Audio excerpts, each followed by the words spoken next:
নায়ক থেকে কিভাবে মহানায়ক হয়েছিলেন উত্তম কুমার? 50-এর দশক থেকেই নায়ক উত্তম কুমারের যথার্থ উত্থান, কিন্তু ছবির জগতে তিনি এসেছিলেন সেই 1947 সালে। প্রথম ছবি মায়াডোর আজও মুক্তি পায়নি। তারপর আরও বেশ কিছু ছবি, কিন্তু তার কোনোটাই উত্তমকে অভিনেতা হিসেবে চিহ্নিত করার মতো নয়, তারকা হিসাবে তো নয়। উত্তম কুমার অভিনীত সেই সব ছবিগুলি অধিকাংশই ফ্লপ, ফলত ফিল্মের কেরিয়ারে তখনও অনুজ্জ্বল তিনি। সংবাদপত্রের সমালোচকের কলমে উত্তম কুমার প্রথম প্রশংসা পান 1952 সালে সঞ্জীবনী ছবির জন্যে। তারপর বড় রকমের প্রশংসা জোটে বসু পরিবার ছবিতে, কিন্তু এই ছবিতে উত্তম কুমার প্রণয়ী নায়ক নন, কর্তব্যপরায়ণ দায়িত্বশীল বড় দাদা। 1954তে এলো চাপাডাঙ্গার বউ, কল্যাণী এবং সদানন্দের মেলা। এরপর অগ্নি পরীক্ষা এবং অন্যান্য ছবি। আর এই 54 সাল থেকেই উত্তম কুমারের চলচ্চিত্র জীবনের মোড় ঘুরল বাংলা ছবির অবস্থাও। 1954 এই কেন্দ্রবিন্দুতে উত্তম কুমারের অবিরল সাফল্যের যে উৎস ধারা, সেই ধারাটিকে জানতে আমাদের আরও একটু পিছন ফিরে দেখা দরকার। পশ্চাদের সেই পটভূমি যা ধীরে ধীরে তৈরি করে রাখছিল একটি যুগজয়ী নায়কের উত্থান সম্ভাবনাকে, দর্শকদের মন আর মননকে উন্মুখ করে তুলেছিল একজন প্রিয় নায়কের জন্যে। সেই পশ্চাৎপটটা ছিল এই রকম। বাংলা ছবির তখন জনপ্রিয় নায়ক ছিলেন অসিত বরণ, রবীন মজুমদার, বিকাশ রায়রা। উত্তম কুমার তখন নবাগত তরুণ নায়কদের পর্যায়ে পড়েন।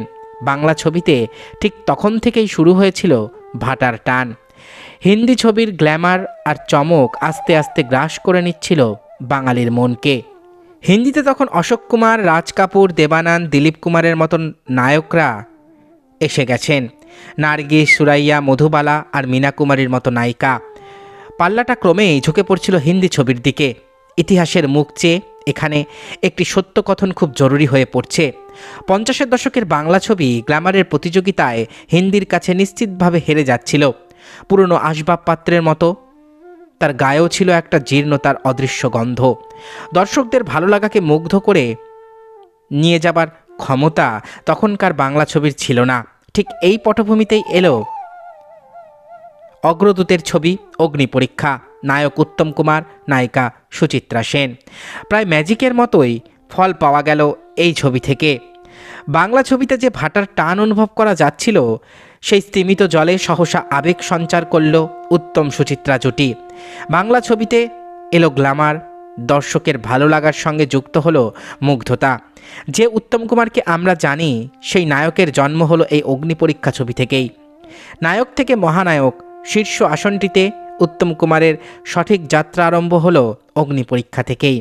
বাঙালি দর্শক তাদের আইডিয়াল একজন রোমান্টিক হিরোকে খুঁজে পেলেন উত্তম কুমারের মধ্যে, যার বিকল্প তার জীবদ্দশায় আর কেউ আসেনি, পরবর্তীকালেও এসেছে বলে মনে হয় না। নায়ককে ঘিরে যে মোহবিস্তার, যে গুঞ্জরণ, যে কৌতূহল, সব কিছুই শুরু হলো 1954 এই সন্ধিক্ষণ থেকে। 50 দশকের প্রায় মধ্যভাগ থেকে উত্তম কুমার ক্রমে ক্রমে দর্শক, প্রযোজক, পরিবেশক এবং পরিচালকের দৃষ্টি কেড়ে নিতে লাগলেন। বক্স অফিসের নিশ্চিত গ্যারান্টিও হয়ে উঠলেন তিনি। 50-এর দশকেই দর্শকদের কাছে, বস্তুত তাদের হৃদয়ে, উত্তম কুমারের নামটি গাঁথা হয়ে গেল। কেননা এই দশকেই মুক্তি পেল গৃহপ্রবেশ, মন্ত্রশক্তি, মরণের পরে, রায়কমল, সাপমোচন, সবার উপরে, সাগরিকা, সাহেব বিবি গোলাম, চিরকুমার সভা, একটি রাত, শ্যামলী, ত্রিজামা, শিল্পী, নবজন্ম, পৃথিবী আমারে চায়, তাসের দেশ, হারানো সুর, অভয়ের বিয়ে, চন্দ্রনাথ, পথে হলো দেরি, মরুতীর্থ হিংলাজ, বিচারকের মতো জনপ্রিয় ছবি। যে ছবিগুলি জনপ্রিয়তার দিক দিয়ে এখনও দৃষ্টান্ত। ছবির পর ছবিতে শুধু উত্তম কুমার, যেন এই একটি নামই বাংলা ছবির প্রাণভোমরা। কেননা 50 এবং 60-এর দশকে বাংলা ছবিতে উত্তম কুমার শুধুমাত্র নায়ক নন, তিনি যেন একটি বিশল্যাকরলী গাছ, যার নামই সাফল্যের হাতিয়ার। উত্তম কুমারের সমসাময়িক অন্যান্য নাম করা নায়করা তখন সরে গেছেন ক্যারেক্টার রোলের দিকে, যেমন অসিত বরণ, বিকাশ রায়। নতুন নায়ক ইতিমধ্যে কেউ কেউ এসেছেন, তাদের ক্ষমতা সংশয়াতীত। তবুও উত্তম কুমারের জনপ্রিয়তার কাছে তারা তখনও তুলনীয় নন। বছরে মুক্তিপ্রাপ্ত অধিকাংশ ছবিতেই নায়ক উত্তম কুমার। 1955-তে 12টি ছবির নায়ক উত্তম কুমার। 58-তে 11টি, 57-তে 12টি। প্রায় একই রকম অবস্থা ছিল 60-এর দশকেও। ভালো মন্দ মাঝারি সব মিলিয়ে তিনি সর্বোচ্চ ছবির মুখ্য ভূমিকায়। 60-এর দশকের মাঝামাঝি থেকে দেখা গেল তিনি শুধু বাংলা ছবির অন্যতম নায়কই নন, তিনি পরিত্রাতাও বটে। বহু বাংলা ছবিকে ভরাডুবি থেকে আশ্চর্যজনকভাবে বাঁচিয়ে দিয়েছেন উত্তম কুমার। শুধুমাত্র প্রণয়ী নায়কের রোমান্টিক ভূমিকাতেই তিনি স্থিত থাকেননি। তিনি মদ্যপ জমিদার থেকে ছিচকে চোর, বহু ভূমিকাতেই নিজেকে মানিয়ে নিয়েছেন চরিত্রের পরিমাপে।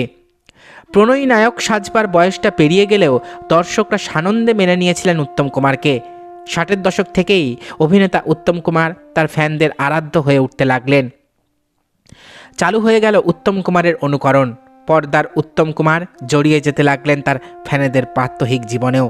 উত্তম ছাটে চুল কাটা চালু হলো। 60-এর দশকে অভিনেতা উত্তম কুমারের জীবনে আরও একটি নতুন মাত্রা যোগ করলেন সত্যজিৎ রায়। তার নায়ক এবং চিড়িয়াখানা চলচ্চিত্রে অভিনয় করালেন মহানায়ক উত্তম কুমারকে দিয়ে। তার অভিনয়ের ব্যাপ্তি বিশালতা যে কতদূর পর্যন্ত যেতে পারে, এই দুটি ছবি কোথাও নিঃসংশয়তা প্রমাণ করে দিল। এই দশকেই উত্তম কুমার পেলেন অভিনেতার সর্বোচ্চ সম্মান, রাষ্ট্রীয় পুরস্কার ভরত পুরস্কার। উনিই প্রথম ভারতীয় অভিনেতা যিনি এই খেতাব চালু হবার বছরেই প্রথম এই সম্মান লাভ করেন। 60-এর দশকের মাঝামাঝি থেকেই বাংলা ইন্ডাস্ট্রি সর্বতোভাবে উত্তম কুমার নির্ভরশীল হয়ে পড়ে এবং টালিগঞ্জের ইন্ডাস্ট্রি তার অস্তিত্ব রক্ষার জন্যে এই একজন নায়কেরই মুখাপেক্ষী হয়ে ওঠে। ইন্ডাস্ট্রির ভেতরের অবস্থাটাও তখন এই রকম। উত্তম কুমার ছবিতে আছেন জানলে টাকা লগ্নি করার লোকের অভাব হয় না পরিবেশক এবং রিলিজ চেনের। এই সময় থেকেই ফ্যানেদের কাছে উত্তম কুমার শুধু ম্যাটেনি আইডল নন, তার থেকেও বেশি কিছু। 60 দশকের সাফল্যের পর 70 দশকে এসেও অবস্থা অপরিবর্তিতই থাকে। ঠিক এইখানটাতেই উত্তমের কৃতিত্ব নজিরবিহীন দৃষ্টান্ত স্থাপন করে। ভারতবর্ষের আর কোনো চলচ্চিত্র নায়ক প্রায় 3 দশক ধরে নিজের নামের প্রতি ফ্যান এবং দর্শকদের মোহান্ধ করে রাখতে পারেননি। একটা ইন্ডাস্ট্রি শুধুমাত্র একজন নায়কের ওপর নির্ভর করে 3 দশকেরও বেশিকাল টিকে আছে এমন উদাহরণ সম্ভবত নেই।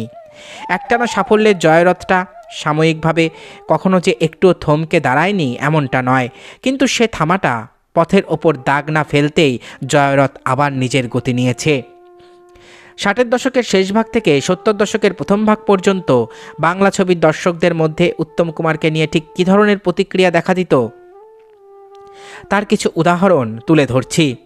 উত্তম কুমার নেই এমন ছবি যে তখন একেবারেই ব্যবসা করতো না তা নয়, তবে উত্তম অভিনীত ছবির ক্রেজটা তখন সব থেকে বেশি। দর্শকরা প্রেক্ষাগৃহের সামনে আসনে বসেই উদ্গ্রীব হয়ে থাকতেন পর্দায় কখন উত্তম কুমার আসবেন। পর্দায় উত্তম কুমারকে দেখা মাত্র গোটা প্রেক্ষাগৃহ জুড়ে করতালি আর উল্লাসে চিৎকার শুরু হতো গুরু গুরু বলে। এমন স্বতঃস্ফূর্ত দর্শক অভিনন্দন এদেশের আর কোনো নায়কের ভাগ্যে জুটেছে কিনা জানা নেই।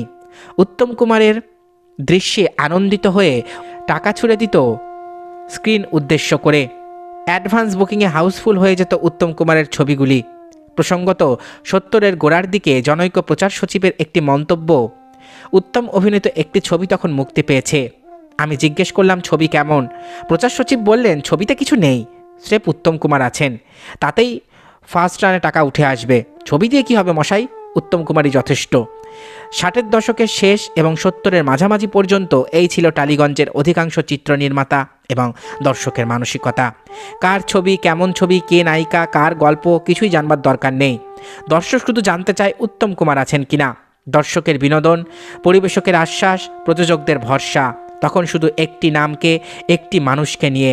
1954 থেকে যে নায়কের সঠিক যাত্রা আরম্ভ, তাকে যদি তুলনা করি কোনো বৃক্ষের মাথা তুলে দাঁড়ানোর সঙ্গে, তবে নিঃসন্দেহে বলা যায় সেই বৃক্ষ 60-এর দশকের শেষে এসে বৃহৎ মহিরুহে পরিণত হয়েছে।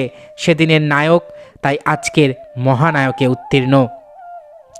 যদিও বাংলা ছবি গত 3 দশক থেকে 3.5 দশক যে নায়ককে নিয়ে আবর্তিত হলো, আলোড়িত সেই নায়ককে যথাযথভাবে এক্সপ্লয়েট করতে পারেনি, তবুও একথা মেনে নিতে বাধা নেই যে যতটুকু তার কাছ থেকে পাওয়া গেছে তার বিকল্প খুঁজতে আমাদের 1000 বছর প্রতীক্ষা করতে হবে। চলচ্চিত্রের নায়ক উত্তম কুমার পর্দার বাইরেও কিংবদন্তি হয়ে ছড়িয়ে পড়েছিলেন আপামর জনসাধারণের মাঝে। সাধারণ মধ্যবিত্ত মেয়েদের এবং উচ্চবিত্ত নারী সমাজেও সুদর্শন পুরুষ অথবা রোমান্টিকতার সার্থক উদাহরণ ছিলেন উত্তম কুমার। নায়ক শব্দের আগে মহা শব্দটি যোগ হয়েছিল 70 দশকে। এটা কোনো আনুষ্ঠানিক স্বীকৃতি নয়, জনসাধারণের ভালোবাসা আর মুগ্ধতা থেকেই জন্ম নিয়েছিল মহানায়ক শব্দটি। ক্রমে ক্রমে তার নামের পাশে বিশেষণটাই স্থায়ী হয়ে গেল মহানায়ক। অর্থে বিরাট কিছু বোঝায়। উত্তম কুমার অবশ্যই মহানায়ক। ওর মতন বড় মাপের চলচ্চিত্র নায়ক আর কেউ ভারতবর্ষে আছেন কিনা বা অতীতেও ছিলেন কিনা জানা নেই। থাকলেও সেই বিরাটত্ব এত সুদীর্ঘ কাল ধরে বজায় থাকেনি। সমগ্র দর্শক সমাজ এবং একটা গোটা ইন্ডাস্ট্রি তার নিয়ন্ত্রণাধীন হয়ে পড়েছিল। 1966-তে সত্যজিৎ রায় নায়ক লিখেছিলেন উত্তম কুমারকে ভেবেই। বাংলা সাহিত্যের অনেক গল্প এবং উপন্যাস উত্তম কুমারের চরিত্রায়নে দর্শক বন্দিত হয়েছে। প্রণয়ী নায়ক থেকে 70-এর দশকের শেষে 80-তে উত্তম কুমার যখন ক্রমে ক্রমে সরে গেলেন মাঝবয়সী ক্যারেক্টার রোলে, তখনও বাংলা সাহিত্যে একটি মাঝবয়সী লোককে মুখ্য চরিত্র করে গল্প বা চিত্রনাট্য রচনার প্রবণতা দেখা গেছে। উত্তম কুমার নায়ক রূপে যে কতদূর গ্রহণীয় বা আদরণীয় তার উজ্জ্বল দৃষ্টান্ত অমানুষ। একটা যেমন তেমন ছবিও অনিবার্য ভরাডুবির হাত থেকে একাধিকবার বাঁচিয়ে দিয়েছেন উত্তম কুমার। এই সব ঘটনাবলী নায়ক উত্তম কুমারকে ক্রমে ক্রমে এমন একটা মর্যাদা এবং পরিত্রাতার ভূমিকায় পৌঁছে দিয়েছে যেখানে তার পক্ষে মহাবিশেষণটা অপরিহার্য হয়ে পড়েছিল। যেহেতু সমসাময়িক কালের আর 10 জন নায়কের চাইতে ফিল্মে তার ভূমিকা আরও বড়, তাই তিনি শুধু নায়ক নন, মহানায়ক। আর এই বিশেষণটার সঙ্গে প্রচ্ছন্ন হয়ে লুকিয়ে আছে বাংলা চলচ্চিত্রে অভিনেতা হিসেবে তার অসামান্য এবং বিপুল জনপ্রিয়তার প্রত্যক্ষ স্বীকৃতি, আর অগণিত মানুষের শ্রদ্ধা, ভালোবাসা আর ভালো লাগার উদ্বেল স্মৃতিচিহ্ন। দর্শকের এই উন্মাদনা উত্তম কুমারকে নায়ক থেকে মহানায়ক পর্যায়ে উন্নীত করেছে। কিন্তু নায়ক থেকে মহানায়ক হওয়ার জন্য উত্তম কুমারকে কম কষ্ট করতে হয়নি। আজকের ভিডিওতে আপনারা শুনলেন কিভাবে নায়ক থেকে মহানায়ক হয়েছিলেন উত্তম কুমার। আশা করি ভিডিওটি আপনাদের ভালো লেগেছে। আমার চ্যানেলের ভিডিওগুলো যদি আপনাদের ভালো লাগে তাহলে অবশ্যই চ্যানেলটি সাবস্ক্রাইব করুন, পাশে থাকা বেল আইকনটি ক্লিক করে দিন যাতে পরবর্তী ভিডিও নোটিফিকেশান খুব তাড়াতাড়ি আপনাদের কাছে পৌঁছে যায়। আজকের মতো এখানেই শেষ করছি। ভালো থাকবেন সবাই। নমস্কার।